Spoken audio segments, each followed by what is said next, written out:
Hello, my loves. Welcome to my October reading wrap-up. For the month of October, I completed 30 books. 31 books were read, as I did read one of them twice. For the month of October, my most read genre was horror, understandably, given it's the spooky season, and I completed 96 hours of audiobook and just short of 7,500 pages. So starting with audiobooks, the first audiobook that I finished in October was The Stand by Stephen King.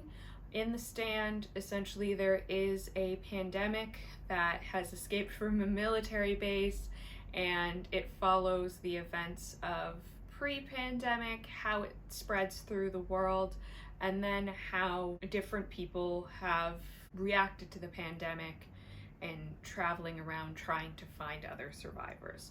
I gave this book a 2.25. Just for me personally, I find that sometimes with Stephen King, the editing is lacking, and I don't think this audiobook should have been 48 hours long.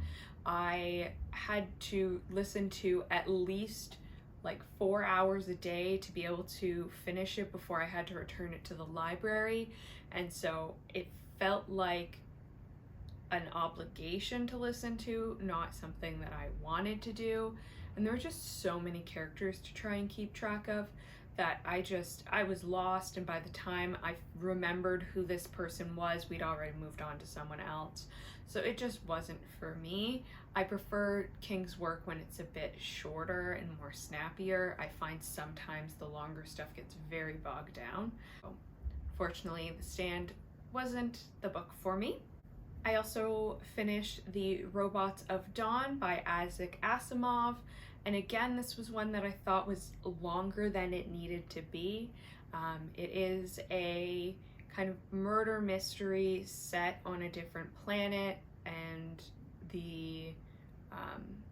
this is the third book in the series, so I won't go too much into detail, but there involves robots and what rules that govern the robots' brains. So I finished The Robots of Dawn very early in this month, and I'm gonna be honest, I do not remember which one this was.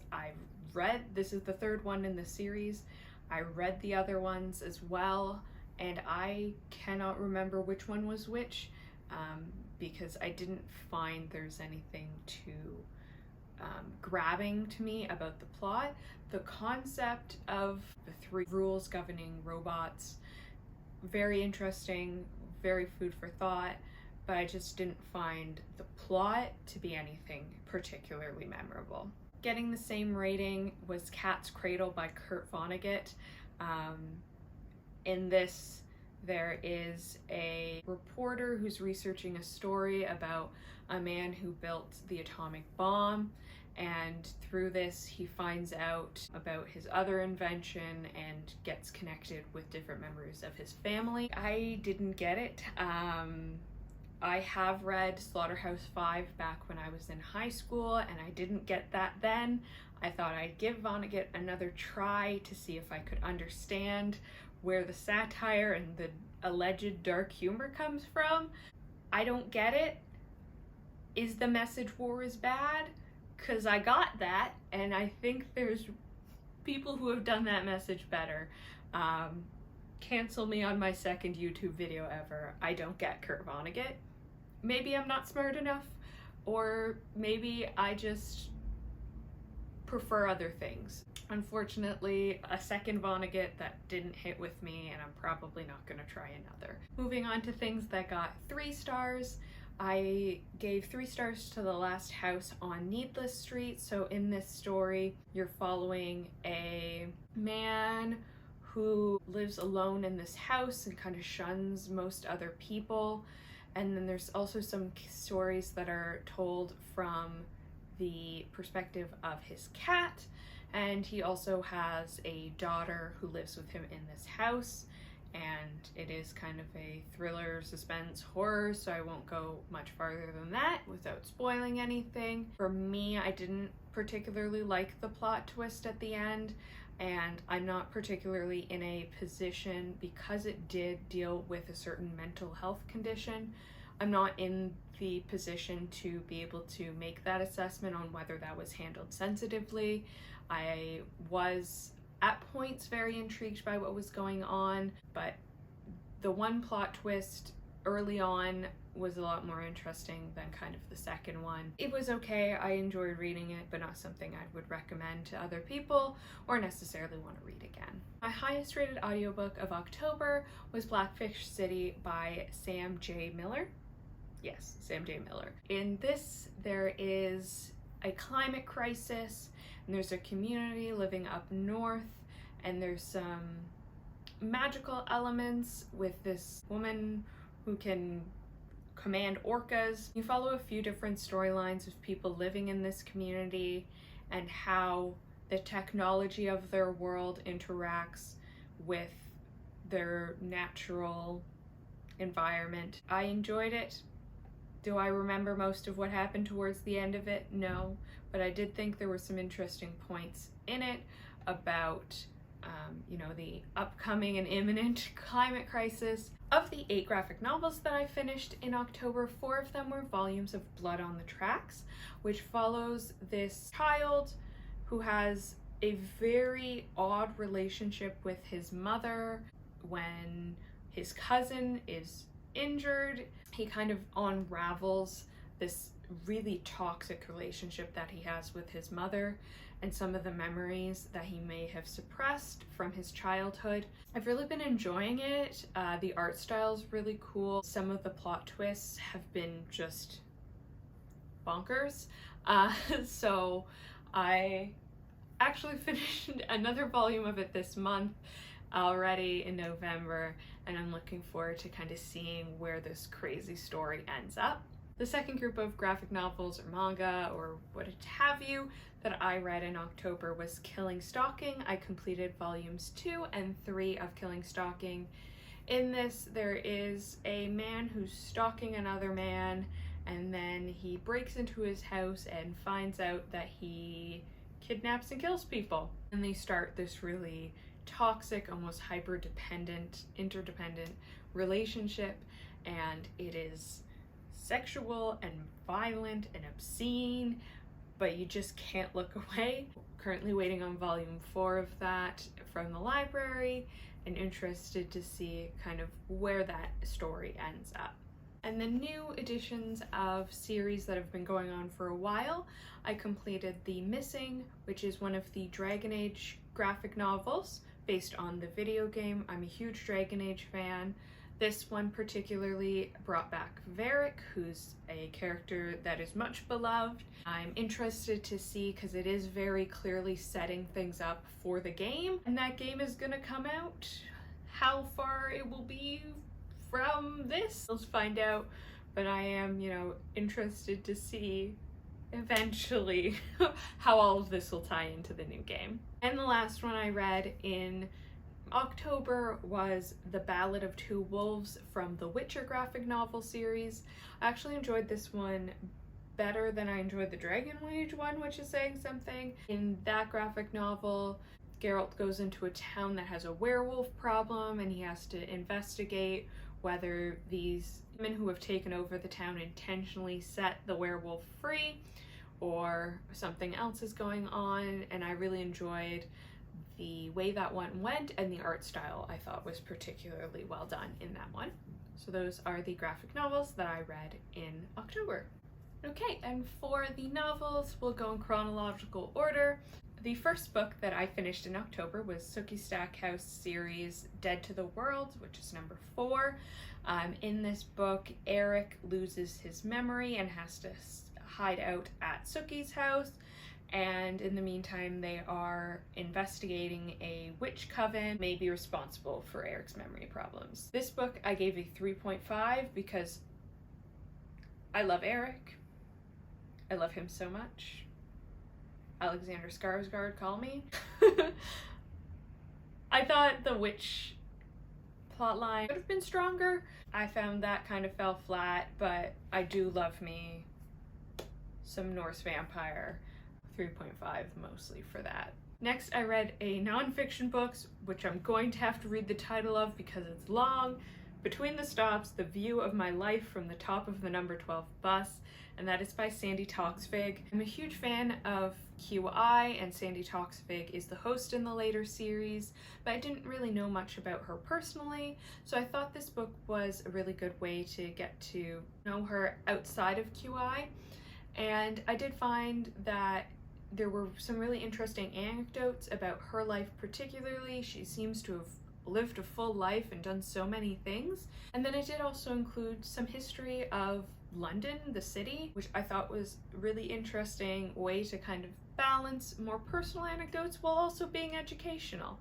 So I did really enjoy that. I ended up giving it 4 stars. After that, I read Sarah Shepard's Toxic, which is the 15th book in the Pretty Little Liars series. I've been reading these books for like 2 years now. I finally finished it in October. Toxic was the second to last one.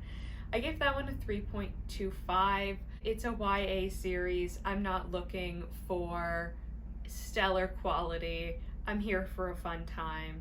There were some interesting plot elements in it, but nothing too memorable. So 3.25 stars. So next was the Ex Hex by Erin Sterling. This is not something I probably would have picked up for myself, but it was part of my book club for October. And in this book, there is a woman who lives in a small town in Georgia where the town is kind of home to a coven of witches, and she dated this guy in college and then found out that he was betrothed and had to return to Wales to get married. So she, in a drunken anger, curses him that if he ever darkens her doorstep again, that he will never give a woman an orgasm and all this stuff. I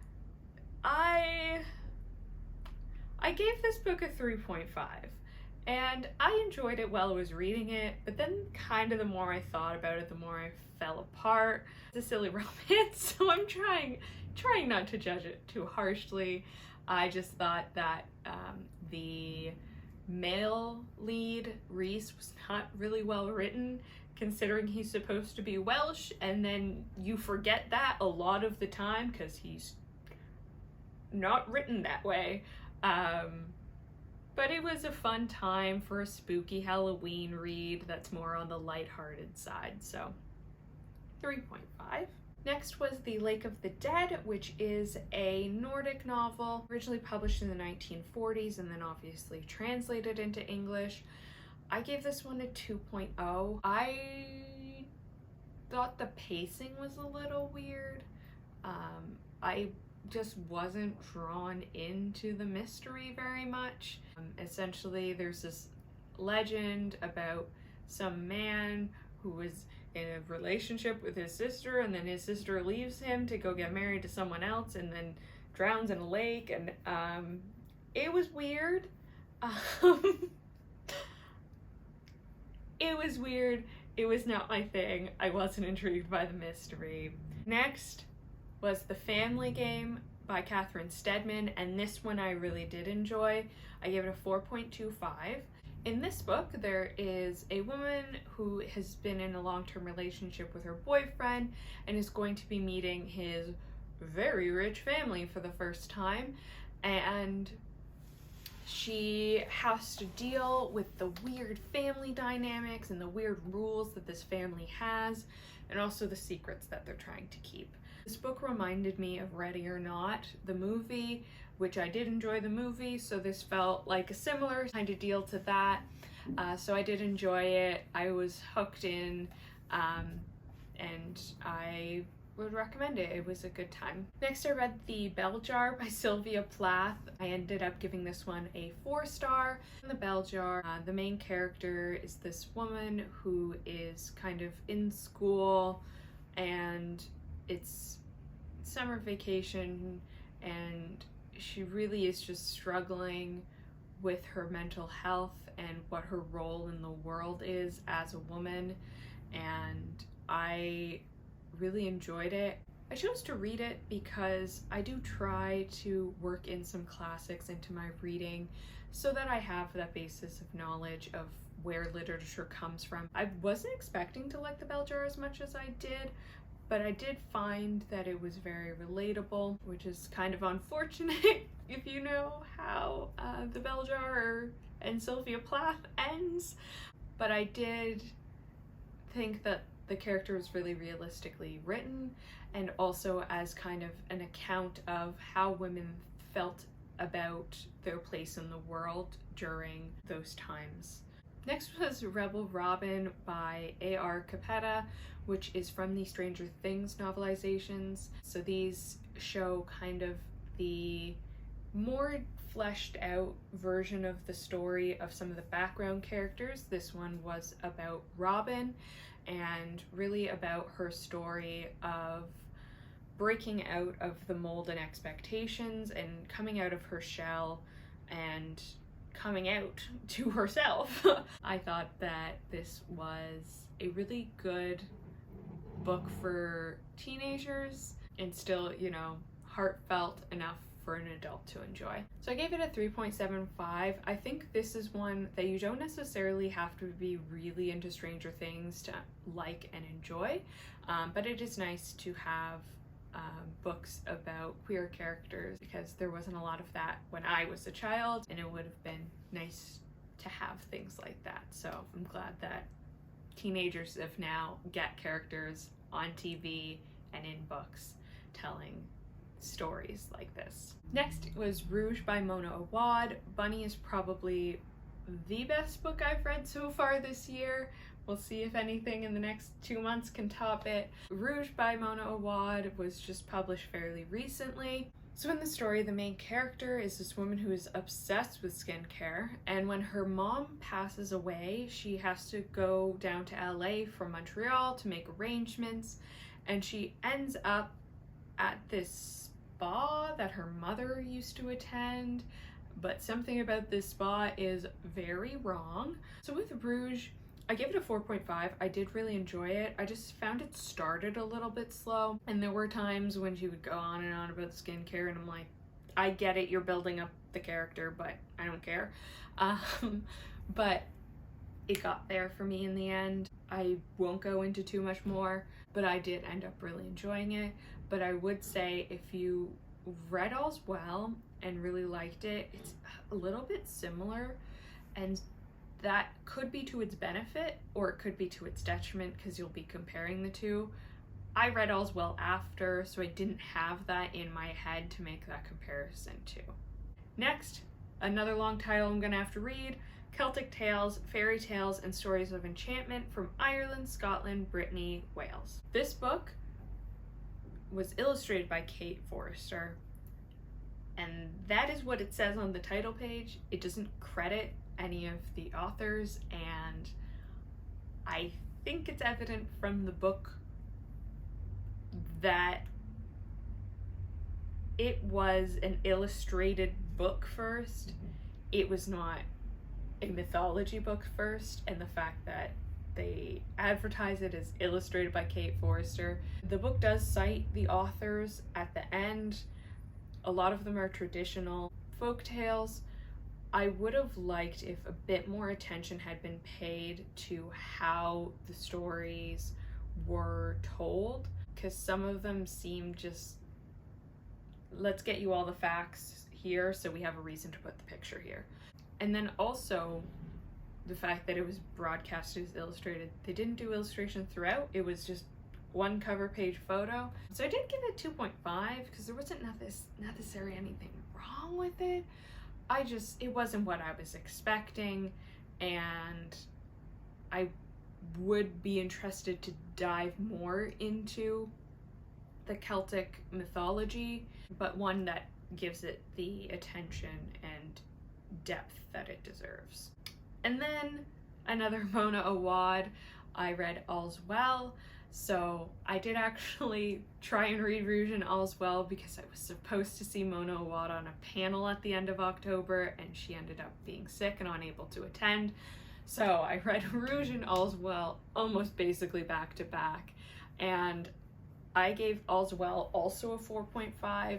Mona Awad, her concepts, her execution, beautiful. Neither of them lived up to Bunny though, and that is, you know, neither of them were terrible, they just weren't Bunny.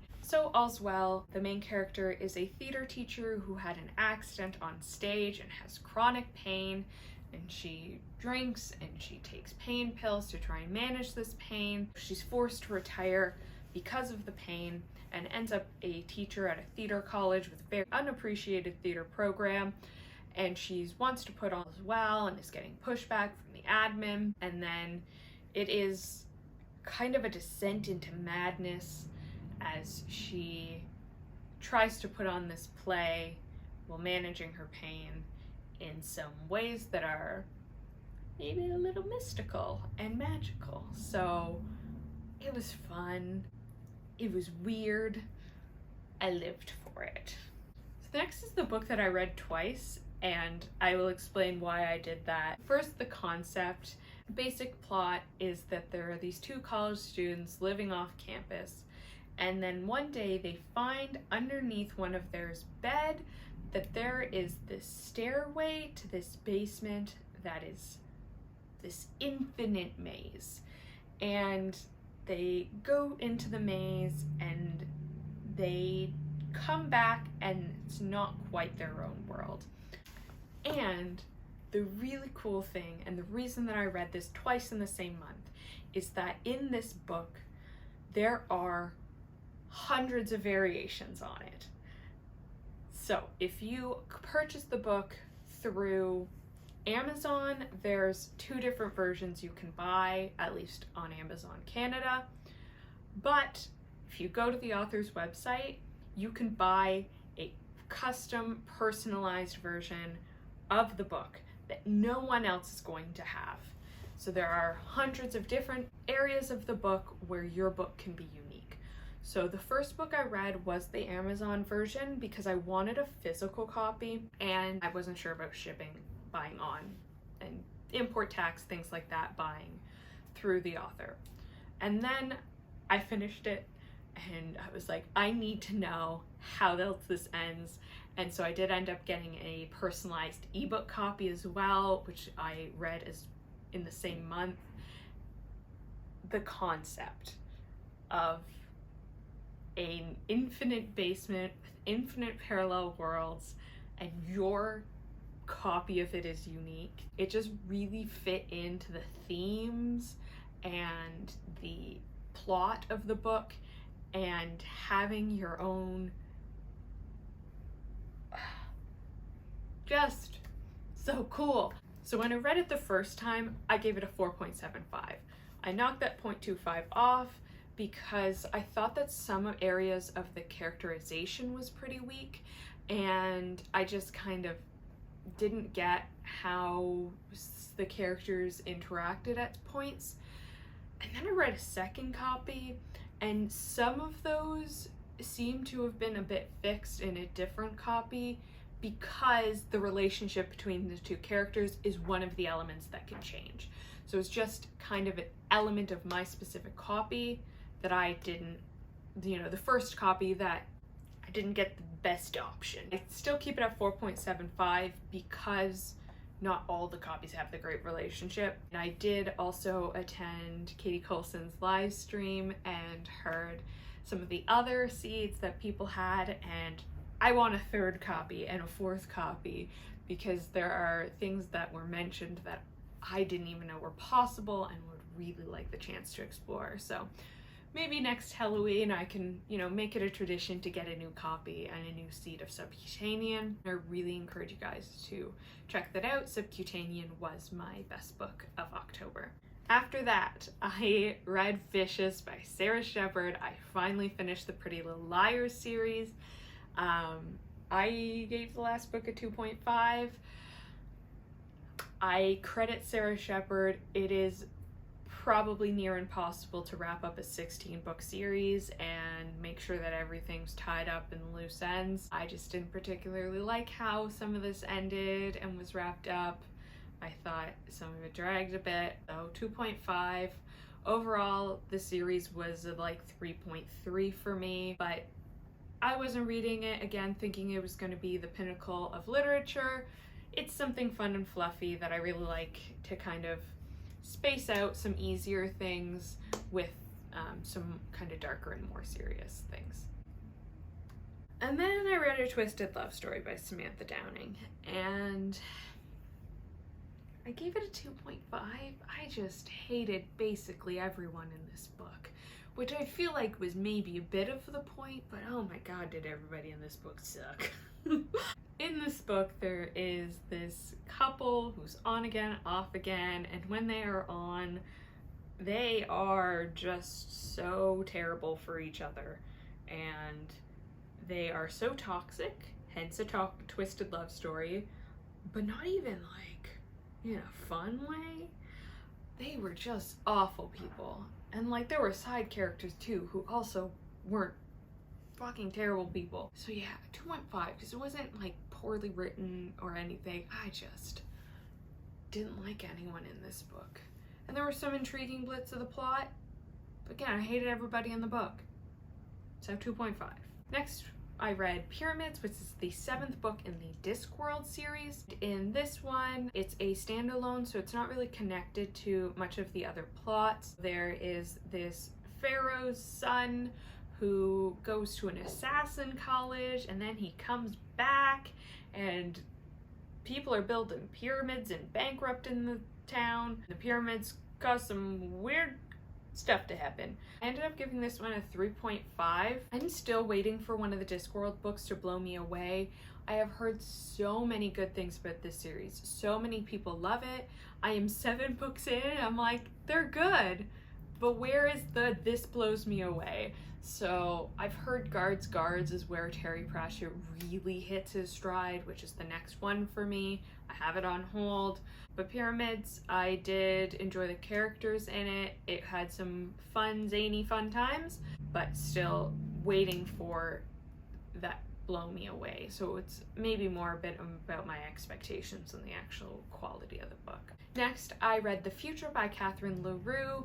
That panel I mentioned with Mona Awad, Catherine LaRue was one of the other panelists who I did end up getting to see. I gave this book a 2.75, which I might revisit having heard the talk, because in this book, essentially, it's an alternate reality where Detroit was never handed to the States and stayed as a French community. It goes through this economic downturn, and the city is essentially left to its own devices. Houses are abandoned, fires happen and aren't responded to, crime goes ignored. In this small community, this elderly lady moves into her daughter's house after her daughter is murdered because she's trying to find her grandchildren, and it's really about the community and really helping each other out, which was very lovely.